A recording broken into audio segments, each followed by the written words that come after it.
Welcome to my statistics and probability class with teacher Hershey also. Hey, what's up guys? It's me, Kate Osa from STEM 11 YA1P. For today's video, you will call me teacher Hershey. Why? Hmm, why? Yes, you got it right.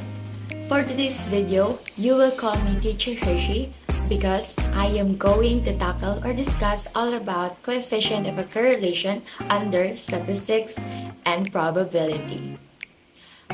We will know their formula, their reference, and but wait, before we start, I am going to ask you, my dear students, are you ready to learn? I can hear you. I guess we are all ready and excited to learn some new lesson from statistics and probability.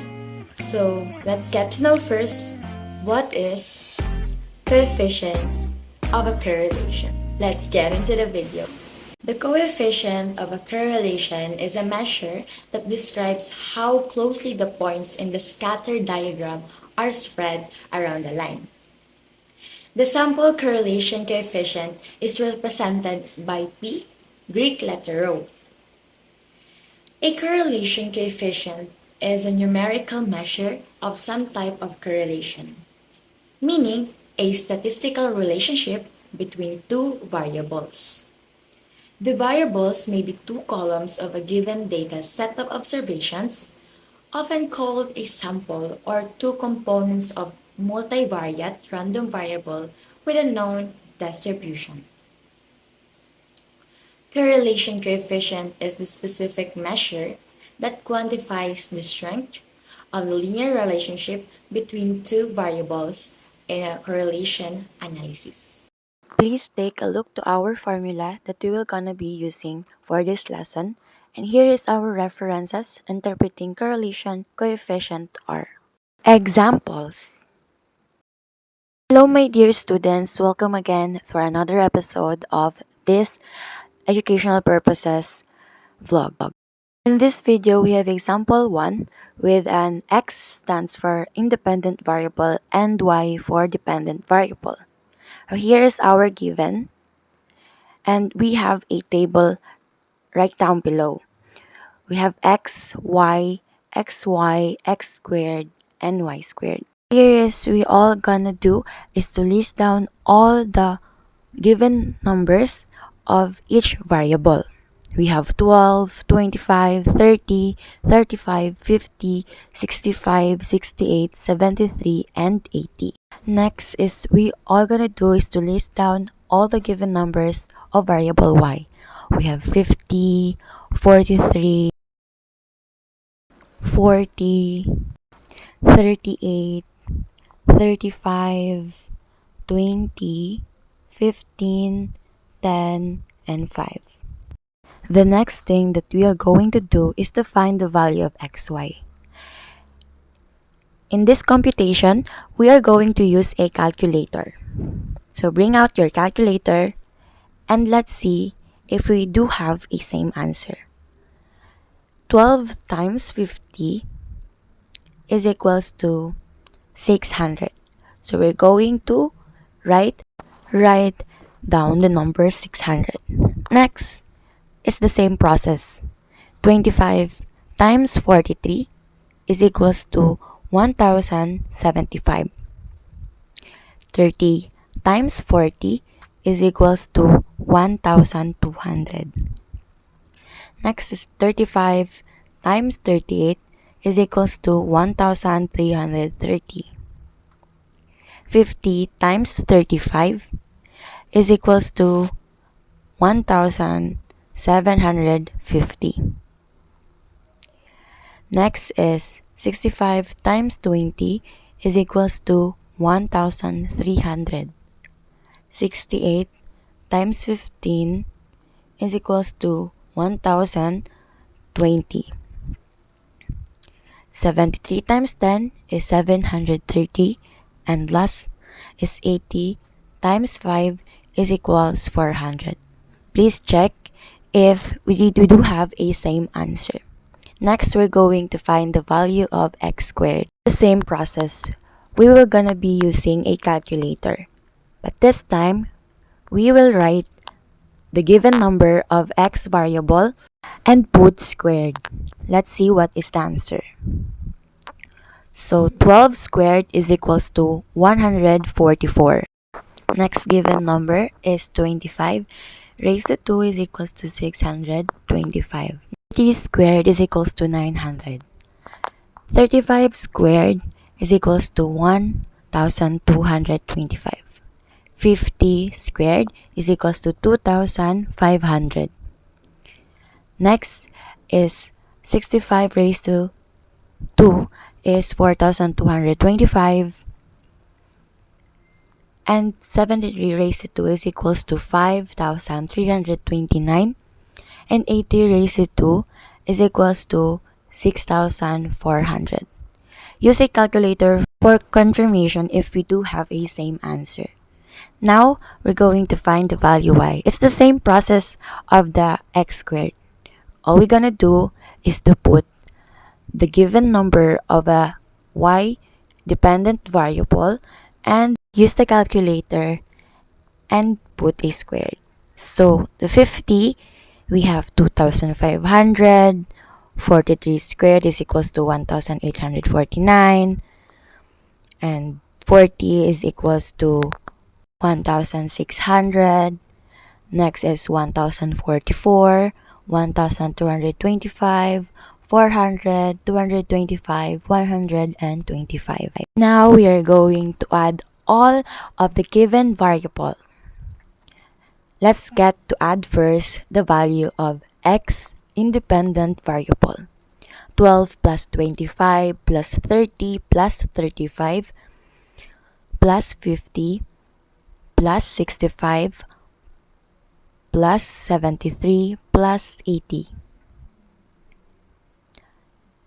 We have is equals to 438. Next, the value of y. Let's add it. Check with your calculator if you do have a same answer again. The value of y is equals to 221 and the value of xy is equals to 8,805 rather. And the value of x squared is equals to 25,972. And lastly, the value of y squared is equals to 9,368. Stands for sample size, and we do have a 9 sample size. Now we are going to put it in our formula. R is equals to 9. Open close parenthesis, put the value of xy, the final answer of it. It's 8,805 minus open close parenthesis, the value of x. It's 438. Again, open close parenthesis, the value of y, 221. Always remember that every time you will compute it in your calculator, please put a open close parenthesis so you can find the final answer. Right down below, square root, it's 9 because it's the sample size. The 25,972, it's the value of x squared. And we're going to put again the value of x, 438, times 9 again. And we will put the value of y squared, which is 9,368.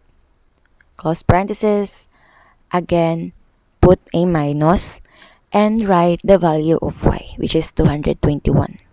That's it for our formula. And all we're going to do is to compute it. And always remember to put a parenthesis. In our calculator, the above given, we were going to put it in the calculator and let the calculator solve it. So 9 open close parenthesis 8,805 minus open close parenthesis 38 rather, close parenthesis, open close parenthesis 221, close parenthesis. And let's see what is the final answer. It's negative 17,553. The next step is we're going to find the final answer of the square root 9. If you are a one-liner, this method is working for you. Square root, open parenthesis, 9 times 25,975 minus 438 squared and close parenthesis. Boom. The final answer is 204.70.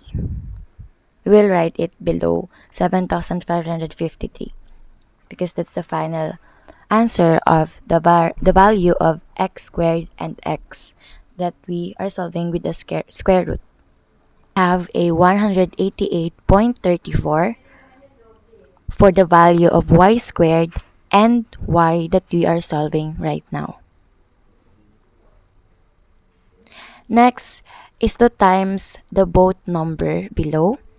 204.70 times 188.34. We have 38,553.198. And now, let's divide it with our numerator. Negative 17,553 divide 38,553.198. So we have the value of negative 0.46 and it stands for low negative correlation. Example number 2, we already have a given right here and all we're gonna do is to do the same process of what we do take with the example number 1. So 10 times 12, 120. 14 times 10 is 140, 19 times 8 is 152, 26 times 4 is 104, and 31 times 2 is equals to 62. That's the same process. And with 10 squared to our calculator, so please check it if we do have a same answer. It's the same process that we do about the example number 1. Next is the value of y squared. 12 squared is equals to 144. And list down below all possible answer. And we're going to add it up again. X is equals to 100. Y is equals to 36. And xy, please compute it in with your calculator. Please. And is equals to 578. X squared is equals to 2,294 and the value of y squared is equals to 333. Now, we have a sample size 5 and is equals to 5.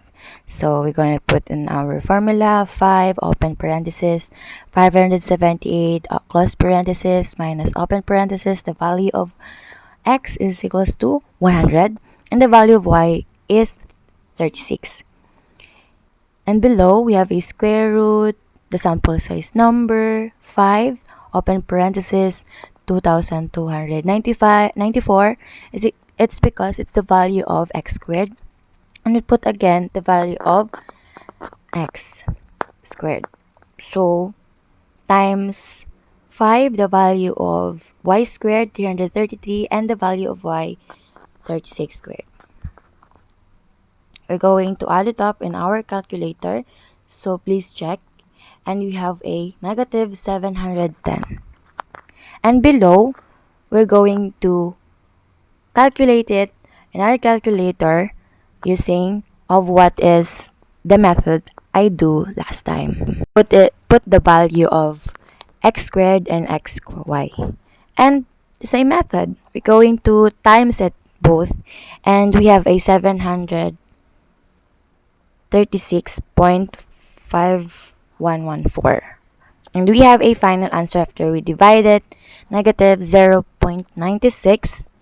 And we have a very high negative correlation.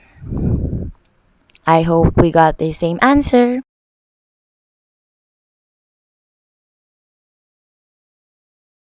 Here is our example number 3. It's the same process. And we're going to find the value of xy. Let's times it. 15 times 20 is equals to 300. And solve it for yourself. 21 times 14, 294. 341, 339, 204, and 183, and 71. Let's put it again, the value of x squared. We have 15 squared, 225, 21 squared is equals to 441, 31 squared is equals to 961, 41 squared is equals to 1681, and we have 51 squared, 2601, and 61 squared is equals to 3721, and 71 squared is equals to 5041. And let's put the value of y squared. 400, 196, 121, yan, 81, that's the value of 9 squared, and 16, that's the value of 4 squared, 9, and 1. Let's add it all up again. X is equals to 291, y is equals to 62, and xy is equals to 1762, and x squared is equals to 14,131, and the value of y squared is equals to 824. We have sample size 7, and we're going to form it or solve it with our formula. Let's list down all the given numbers of the given formula. It's the same process. Please check it with your calculator. 7, open close parenthesis, 1762, close parenthesis, minus the value of x is, open close parenthesis, 291, open close parenthesis, 62, because that's the value of y. And square root, write the sample size number. We have 7, the number or the value of x squared and xy, y squared and y. That's it. We're going to calculate it with our calculator and list down all the possible answers that was given. So we're going to times the 119.31 and 43.86. So we have 52329366. And the final answer is negative 1.09. Very high negative correlation. Activity time! Let's do some work. Boost your confidence activity number 1. It's time for you to answer. Now we're going to check it. So we have the value of x, y, xy, x squared, and y squared. It's the same process that we do last 3 examples. Please take a look and please check it with your calculator if you do have a same answer. You have the sample size number 8. Let's times it and use a calculator. And let's see what is the answer. And we have a final answer. R is equals to negative 0.93. Always remember to box your final answer. It's very high negative correlation. Next is activity number 2. It's your time to shine.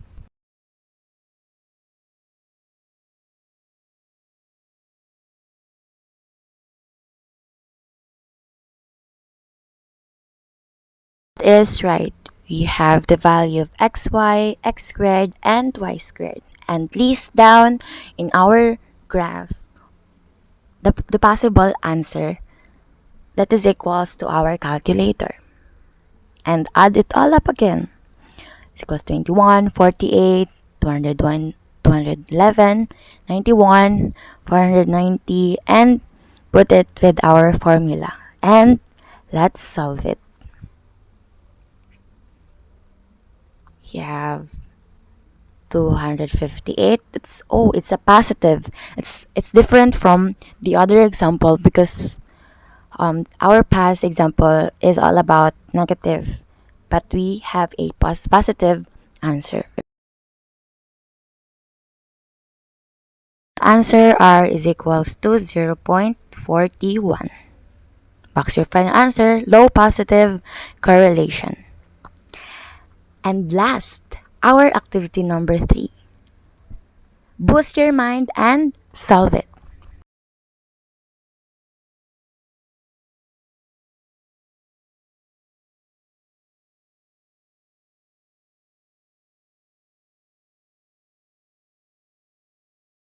Then please check and please take a look with your calculator to see if we do have a same answer. After that, we add it all up, all the variables, as we're going to put it in our formula.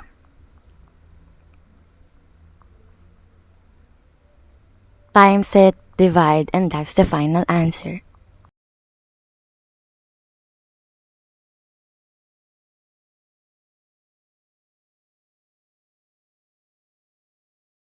We have a final answers.